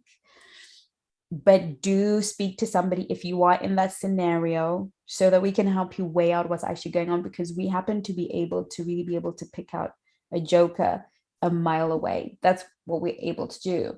So, let us help you, let the experts help you. But you don't want to miss out on a good relationship with a man because you're afraid, because fear has no room in relationships. You don't want to participate. You don't want to miss out on participating in somebody's destiny because Yeah. you're afraid, but you also don't want to be a mug. You don't want to be the one who got gotten, right? So that's my conclusion is, if none of this makes sense or has cleared anything up for you, pick up the phone. We're here for you. Coach, Unique, any final words before we go? No, I don't really. I think we've really kind of fleshed it out. And again, all of these conversations always start with misunderstanding, because we could have just misquoted the poor guy because the thing went viral. But what we have to learn from this is always teachable moments. And I think that's what we talk about all the time, is like, what is my teachable moment in this? So I'm just hoping that you guys take that part of the teachable moment so you can apply it to your lives, and and download the Black Swan app. It's like, we're having these conversations. We are, I guess, as an academy, we've grown to a space where we now own the things that we want to talk about. We're not afraid just because we think we might get canceled, because we've got our own app now. No one's going to cancel us. Exactly. Ain't nobody canceling nobody because we have our own app. Exactly. And do join us on the app, by the way. Yeah, join us on the Black Swan app. Yeah, so we can actually talk about all those things in more detail. Unfortunately, we're not accepting men yet at the moment, but these are conversations that are healthy for women in these spaces to have. And the problem with masculine energy is masculine energy women is these are the spaces that they will avoid. Yes. So we need you to get into there so you can have more. And look, all of us come from those spaces where we're very masculine women. We had more guy friends than girlfriends. And it's only now we were really trying to bond with girlfriends. And it is hard to be emotional. I met a friend of mine yesterday and she hadn't seen me in such a long time. She was crying. I was like, I miss you. And all I could think of was like, why is she crying? Like, oh. In my head, I'm like, you know what? It's because she's in touch with her feminine side. She allows her emotions to flow through, right, and she doesn't judge them. Yes. Right. Yes. And in my little jealousy, I was like, I really wish I could do that. But it's only by being around spaces where more and more women are like that, where you're able to express emotion, because you can't be in touch with your intuition when you don't know. You can't be in touch with the emotion, and you can't be authentic when you can't be in touch with your intuition, and you can't be vulnerable if you're not authentic. So I know that 100%. And I love the culture and the women that are Black Swans. I love what we're creating, an elite. And what I genuinely believe, and I know it was supposed to be in conclusion, but you just keep sparking thought in me. But I know what I truly believe is that we are moving into a generation where there's going to be two types of women: those committed to being elite in the way they think. Listen, the quality of a woman is in the way she thinks, not what she thinks, but how she thinks. Yeah. The quality of a woman is how she feels, how competently we feel. Having emotional mastery is not about having emotional control. It's about having mastery of how we feel. Feelings are the most beautiful things. Emotions are so beautiful, but we have to learn to feel them, take the information we get from them, and navigate through life with that as our helper, not as our guide.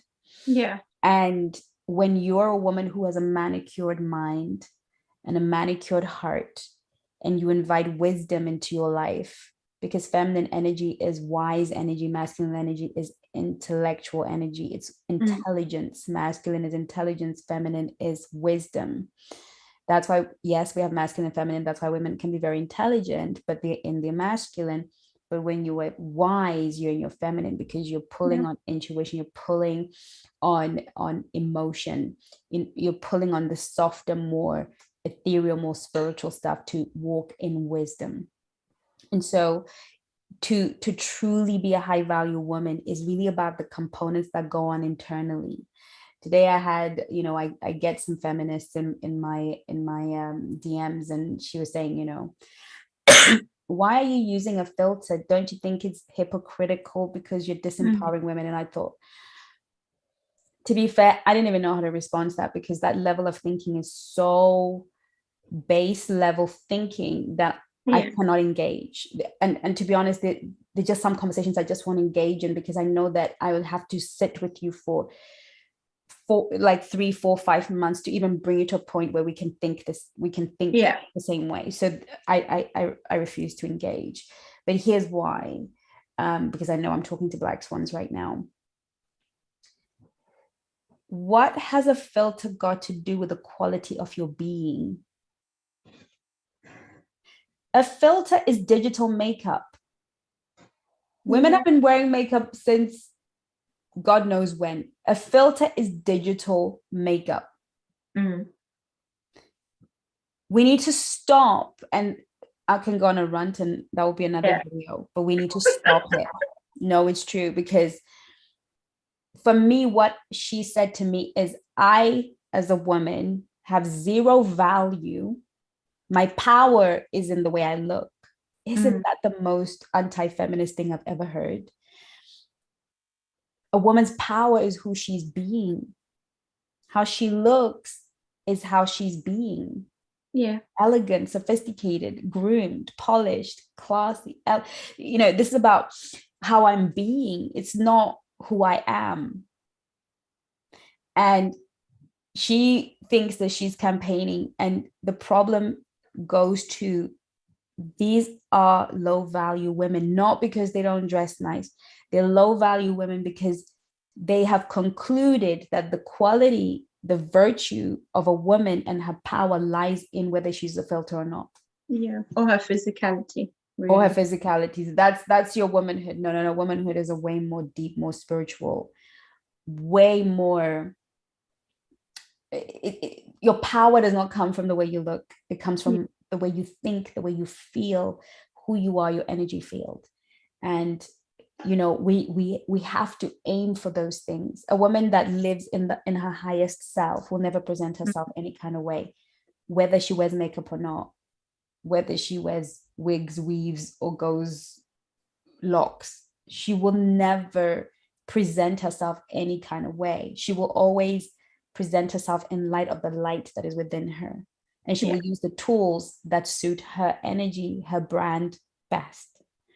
So, when we're having these conversations, it's because we genuinely do not have an understanding of womanhood. And this is why we end up being used, abused, and cast to the side. When you know who you are, when you really truly know who you are as a woman, the asset that you are in a man's life, that's why I don't accept £3. What are you talking about?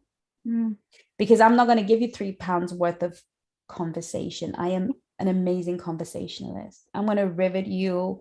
By the time you're done, you're going to feel like you're the only man on the earth. You're going to feel smart. You're going to feel enlightened. Your world is going to be better. I mean, I am going to I'm just going to give you like £1 million worth of conversation. You will have one conversation with me and you will never speak to another woman like that. Yeah. I don't give £3 conversation. I don't give £3 insight. I don't bring £3 worth of grooming. I don't bring. Why are you inviting me to? You can tell from my pictures if we're on the app that I'm not a coffee girl. So why are you doing it? Because you really don't want love. And we have to face the fact, ladies, that men don't love themselves either. Yeah. We've always thought, I don't love myself as a feminine thing. There are a lot of men who do not love themselves. There are a lot of men with terrible relationships with themselves, and they do everything to sabotage their right to be loved. Yeah. And that says a lot as well, how they treat women about their relationship with themselves, right? It's about your internal relationship with yourself. If you cannot master, let me spend at least 2 hours with this woman, an hour and a half. Let me really invest in this. Let me be present in this conversation. Let me experience this woman. Let me really experience her. Let me hear her mind. Let me see what she's about. Thank you. You cannot do that on a 10-minute coffee date. Or 30-minute. And it's really about the space. It's not even about the coffee dates. Also, someone can take you for dinner, but if it's in a noisy place, again, it's like they're robbing themselves of the quality of who you are. And that is what they do in their everyday life. That is what these men do in their everyday lives. They rob themselves of quality conversations, of quality interactions, of really getting, because they've told themselves, okay, this is what women do anyway.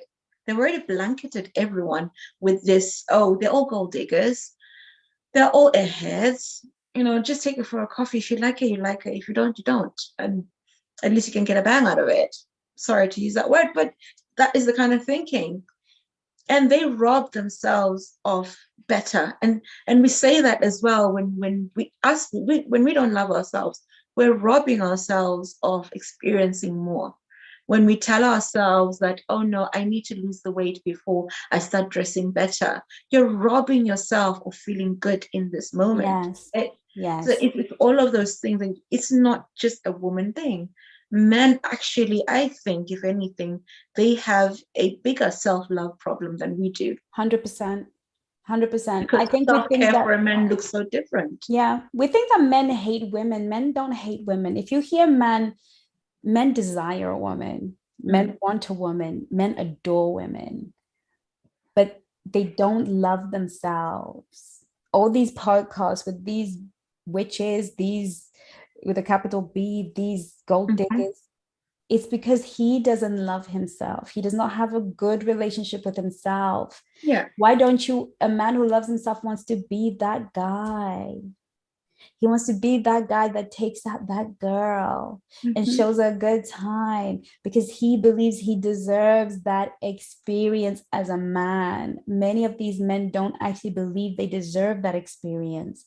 When I work with men, usually massive low self-esteem, massive low self-worth, massive broken self-image, and it creates them never having the experience of love they crave and deserve. Because one thing that a lot of women don't know is that men want to fall in love the way women want to fall in love. Yeah. But men don't give themselves a chance because they don't heal. They don't submit themselves to healing, and they hate themselves. So many men hate themselves, and they spew that hurt and make it a woman's problem. Trust me, whenever I hear those podcasts, I think when you heal, you're going to want to take that down. You are going to, you are going to be that guy who will be saying, don't listen to these lot. I think I was listening to Charlemagne the God. I don't know if he still calls himself Charlemagne the God, but he was saying, men are not having the right conversations. Yeah. He was saying when he eventually decided to heal and work on himself and go for therapy and be loyal and committed to his one wife instead of cheating, he said his life just catapulted levels. All of that was never about his wife. It was about his self-loathing. Yeah. When he healed that, he knew his wife was enough, and his life just went levels. And so that's the thing that's what we need to change as well, is choosing these men who haven't leveled up to that space we're in. Because we'll do all the work. We'll do on ourselves, that is, but we'll still then accept a man who doesn't want to work on himself. And they then turn around and cheat and do all of that to us. But because we've accepted them as this, okay, no, it's a work in progress. I think us as women as well have to get to a point where we just don't accept things like that. Because if you accept it, you're perpetrating the culture. So the minute we stop accepting these coffee dates, and I know we keep on going on about coffee dates, yes, but the minute you start accepting a man who doesn't love himself, a man who shows up as offended by women, a man who shows up as always having a chip on his shoulder about women, the more we accept them, the less we are able to experience healed men. Right? Amen. Amen. Pretty much. I heard I think it was the Millionaire Matchmaker. She said something that I totally agree with and subscribe to. She said, coffee is business, drinks is friendship, dinner is romance. I truly believe it. Yeah. If you're doing business, if it's a business deal, I'll do coffee with you any day. Mail, whatever. In fact, I prefer to do coffee because I really don't want to be discussing business. I'll meet you for coffee, no problem. Yeah. Dude, girl, whatever. Drinks, I have gone on a few dates that eventually turn into dinner dates anyway. But if usually I'll agree to a drinks date if I'm not feeling any chemistry really, and I want to be able to dash myself. But when I'm really having a wonderful exchange with a man and the chemistry is real, that's the man that I expect to have a high investment. So, I was talking to one of my clients today. She's having a conversation with an amazing guy, brilliant. And, he eventually asked her on a date for her to drive 2 hours to him. She was like, laters. I loved it because I know she's a black swan, because it doesn't matter what the chemistry is now. It doesn't matter how much time you've invested talking to me. You want me to drive to you for 2 hours? Let's just stop that nonsense straight away, off the cuff. Let's be done with it, right? Like you said, Coach Unique, we need to realize that the elite woman shifts culture for herself.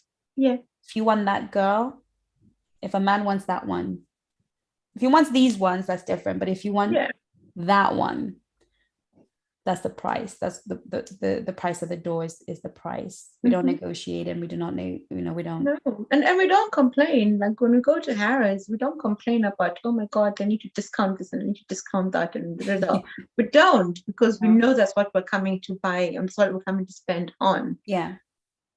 And if somebody can argue all you like. Yeah. And listen, girls, I've heard a lot of these kind of date things where women cuss out a man because he refuses to pay, or cuss out a man because like that's not a black swan move. Pay and move on. Honestly, if he says, he looks at you funny, take your card out, pay and move on. Don't judge him. Don't hate on him. Don't tell him about himself. Just say to him, thank you. It was a really lovely evening, but unfortunately, I don't feel we're compatible. And I don't want to, use you. So, I wish you all the best. Exactly. We're ladies. It's not, you can't bring me here and I'm not paying. What do you think? You're not entitled to him paying. No. You're not entitled to it. No one, when you came out of your mother's womb, said, I will pay for you. Okay. It's not an entitlement. It's a standard that you keep for yourself, that the man that the champion that wins you, this is how you would like him to move. It is how you expect him to move. And so we need to quit all that yelling and screaming at men because they don't want to, belittling them. There is a market. And it's acceptance, right? It's also part of acceptance, which is what we practice, the whole thing of self-compassion. Yeah. It allows someone to want what they want. They have every right to want a coffee date, to want you to do 50-50, to want you to split the bill. They have every right to expect that. Yeah. But it's up to you compassionately. That is not me. Like, again, it's the eagle that's clucking around with chickens. I'm well within my right to be a black swan. Yeah. Don't try and make me anything else but a black swan. Or make me a chicken. This is how I roll. Exactly. And I am not going to make you feel any kind of way for wanting to do that, because I know there'll be so many women who will want to do that. So it also reminds me of time when I broke up with a boyfriend, because he wanted to be talking to other women while he was exclusive with me, and that's just not me. And that's fine. So I love you, but that's just not me. I'll let you go. You be on your way and be happy. Continue talking. I don't want you to stop it. No, that's your right. Under this God-given sun, it's your right to be I was going to say the idiot you want to be, but no, to be the beautiful man you want to be, that's your right. And it's my right to refuse that kind of lifestyle. And I think we have to get to that point where I'm reminded of that verse where all things happen to the good of those who love the Lord, right, and keep his commandments. We can't say it happened, all things happen for my good, but you only want when he takes me out for a date, all things happen for my good. No. If you have to leave someone, yes, all things also happen for your good. And it's okay. Right? It's 100% okay. It's 100% okay. I will never denigrate a man. I will never look down on him because he does not meet my standards. And, like Coach Unique was saying, it's all to do with compassion, because here's the thing, the world is abundant with chickens. He will find another chicken. Chickens and chickens must flock together. Might find a That's grilled why, one. that's why the whole thing of says one. birds of a feather flock together. together. So swans are swans. They're naturally rare creatures. They're naturally, their migration patterns are different. The way they move is different. The way they're built is different. They're a culture on their own. If you see swans and ducks, you'll see swans swimming in one direction, ducks swimming in another direction. Swans are just majestic beings. So it's basically stay in your lane, right?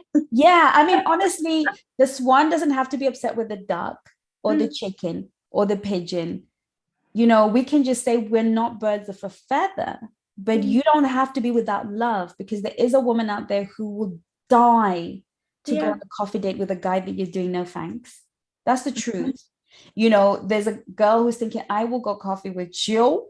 I will pay 50-50 with you. Don't mind. Like, honestly, there are women that want it. But here's the thing. This is the kicker. These men don't want those women. Yeah.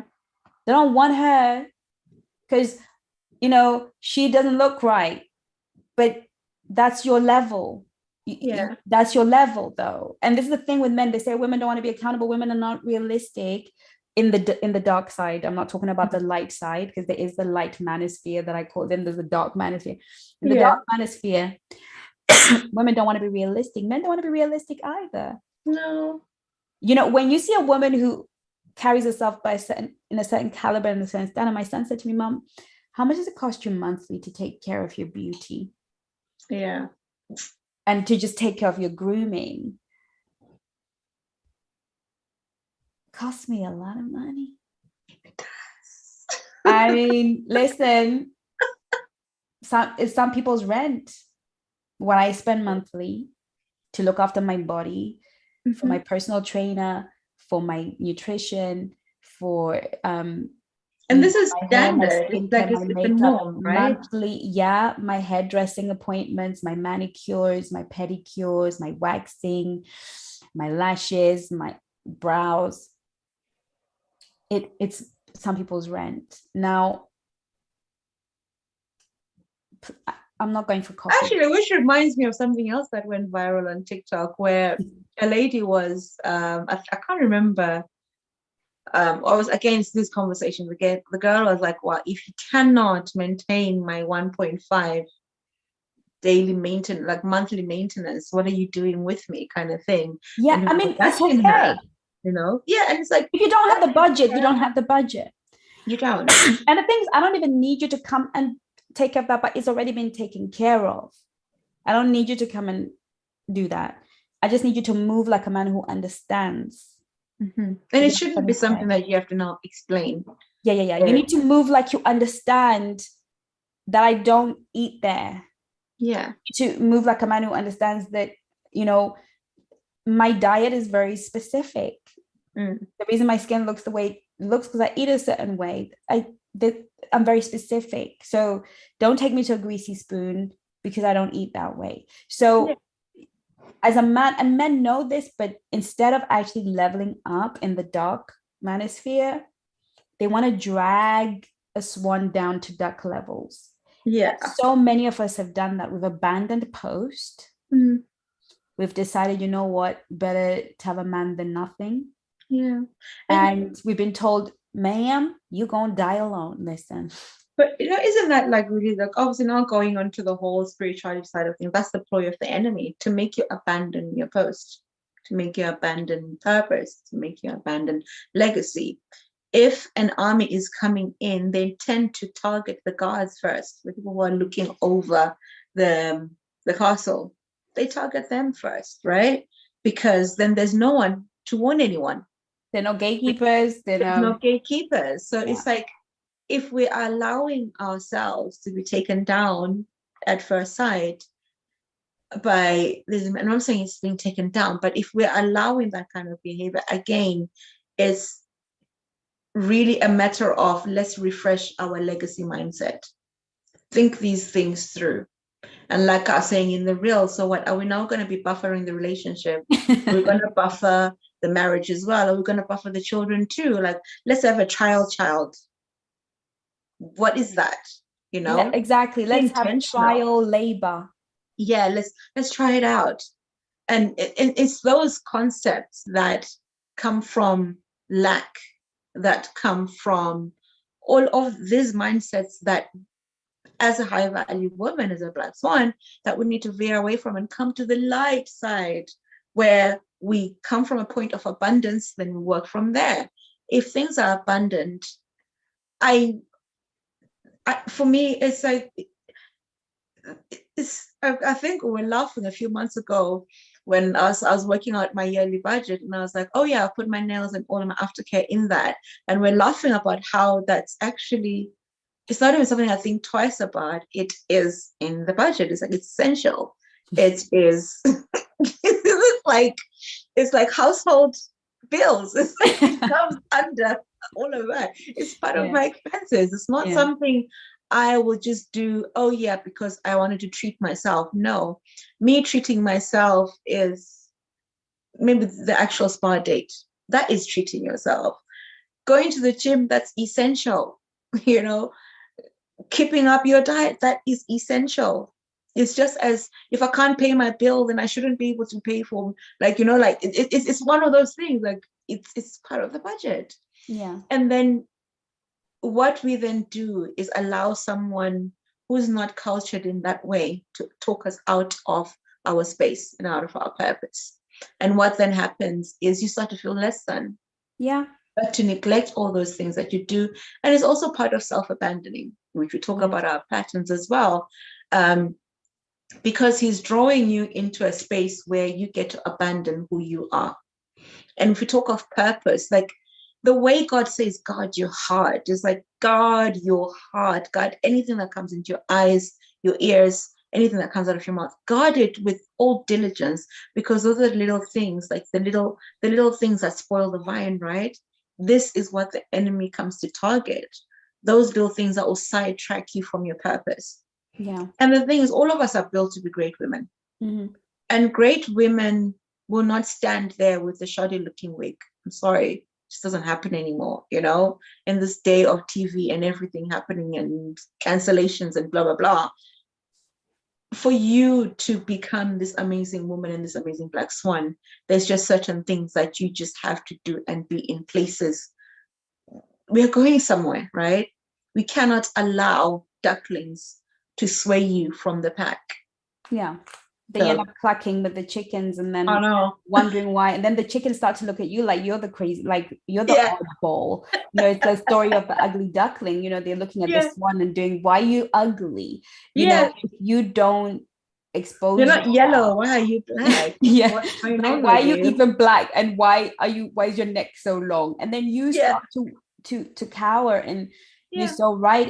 It's in micro ways we lose ourselves, you know, because we're so readily willing to not be alone anymore or not be single anymore, because we've been sold a lie that there is a lack, there is abundance, there is an overflow, you know. And when you recognize that, you will begin to attract that and realize that there are men who take pride in treating a woman like a lady. They take pride in giving you the most wonderful time. And you take pride in making that man feel like a king for doing so.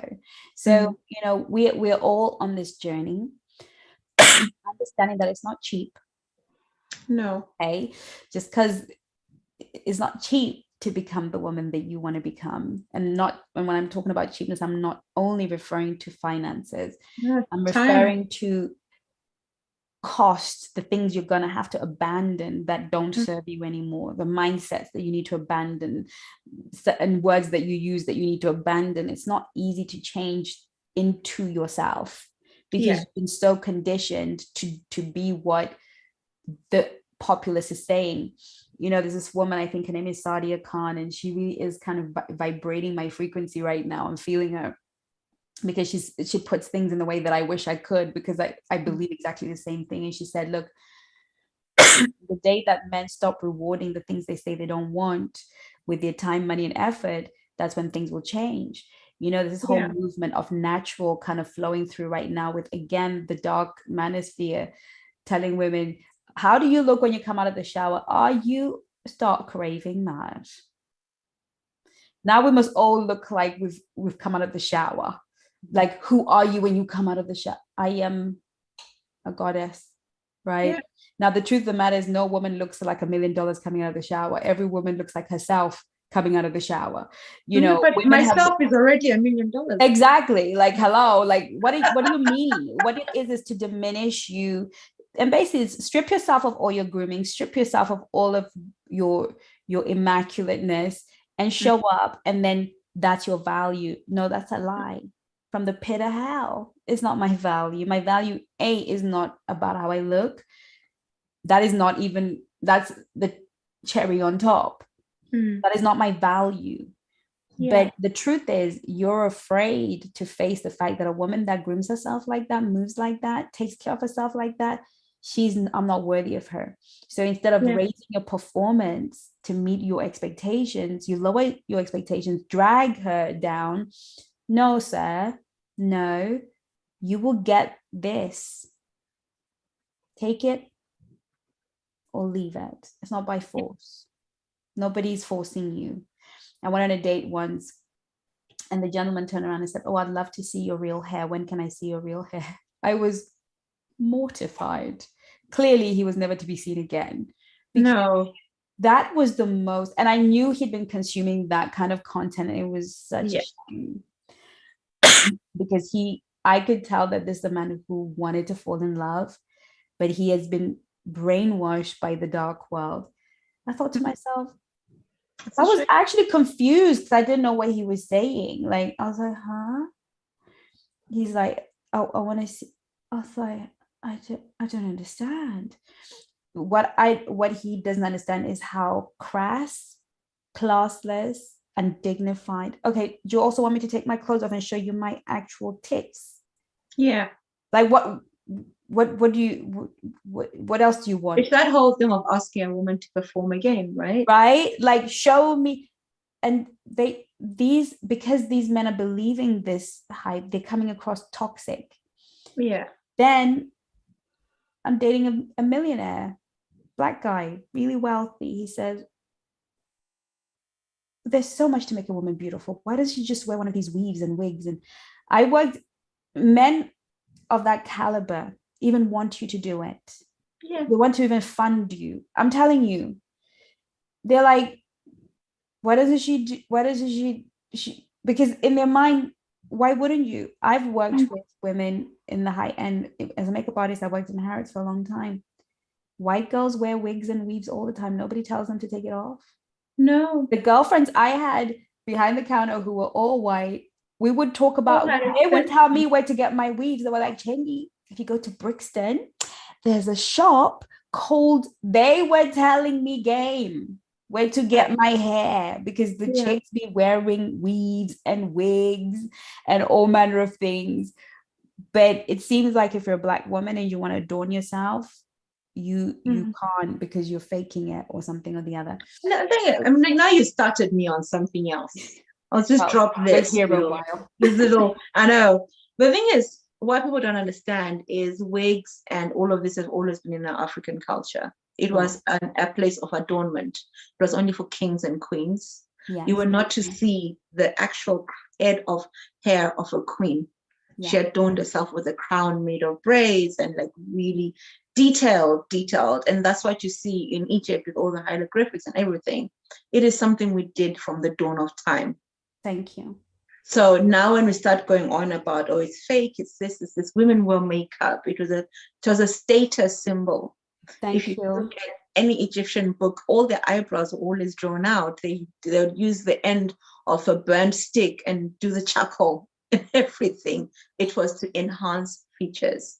And back in the day, it was all about status symbols, and it was really royalty that did all of that, right? It was not just any Tom, anybody. It was royalty. It was the elite, exactly. And then now if you look at it, it's translated into today's world. In court, who wears the wigs? Who wears the cloaks? The barristers, the right? And judges. barristers. Yeah. Exactly. So it's all about a status symbol. So now, just because it's not been watered down into everyday culture and everybody can now lay their wig and everybody can get the wig from Ali wherever, and anyone is not, and everyone is now selling a wig of some kind. It's that whole mindset again, where we want to argue facts that we don't even know where the whole historical context comes from. If you want to argue something, really dig down deep into it. And like you're saying, let's not be finding value in things that have come from false teachings, right? Oh, thank you for bringing that up. I mean, thank you for bringing that up. I mean, thank you, because I actually meant to do a video on that, because everything you said is 100% correct. And a lot of the people that are like, you should be natural, that is not African. No. We are born and bred in Africa. We're connected to the land of our forefathers. We were not raised here in the Western world. And even as a young girl, they would take fabric, they would wrap it around my natural hair and use twine to lengthen it, to do patterns and designs. The enhancement of a woman is in our soil. It is our heritage. It is our legacy. And now you are asking the daughters of kings and queens to remove it. When you look at Jews, especially I think the Hasidic Jews, who wear wigs, because your natural hair, if you are of Muslims, cover their hair. A woman's hair is a glory. And so to cover your hair is actually a thing of your royalty. It's actually to do with your status in this world, to cover your hair. And some of the Jews cover their hair with wigs, because your hair is glory. So this idea of stripping a woman back is actually asking her to be almost like a peasant, because this is what the peasants, they couldn't afford it. Why is there no celebration of adornment? This idea that let's all go back to natural. It is the peasants, it is the lower class. That's how they showed up in the world. Women have worn makeup from time and a day, from before history was created. Women have pierced themselves. There are tribes where they lengthen their necks so that their necks are like swans. The idea, beauty has always been up for manipulation. Beauty from the beginning of time has always been a thing up for manipulation. Even if you read the Bible, a bride would wear coins across her head. There's always been a veiling of a woman that only the husband gets to see. That's why the bride comes in with a veil, because the idea is to veil you. When you wear makeup, when you wear hair, when you wear clothes, you're veiling yourself only for your husband to see you. I always say the privilege of seeing me natural goes to the women who are closest to me and my husband. It's a privilege. It is a privilege, just like seeing my bits and pieces are a privilege. So it is to see me without my adornment. And that's how it has always been through culture. It's not for everybody to see, but I see a lot of people in the dark space of the web are so uneducated. They speak from feelings, they speak from hurtness, they speak from all of these things. They don't speak from education, which is why we had to create the Black Swan Nation Academy, because the ignorance is killing us all softly. We actually think we're making a statement. It's foolishness. This is not to say that if you don't wear a wig, you're not royalty. It's to say that this manifestation in the 21st century is an ancient manifestation from the beginning of time. It is not us, these women these days. No. Our ancestors who live within our DNA handed this down to us as a gift. If you want to wear your fro, go wear your fro. If you want to have no makeup on your face, go bareface. That's fine too. But understand that both are natural. Both are natural. One speaks of your descendancy as royalty. One speaks of your descendancy as the average person. And guess what? There's always a lid for every pot. So as women, we need to stop doing it to each other. Look at you girls, you should wear your natural hair. Stop it. And those of us who are into adornment, we need to stop looking at the natural girl and trying to change her. Some kind Reality is, these are things that are in culture and steeped in history. So thank you so much for bringing that up, because gosh, I feel like everything I've been wanting to say, we've said in these 2 hours.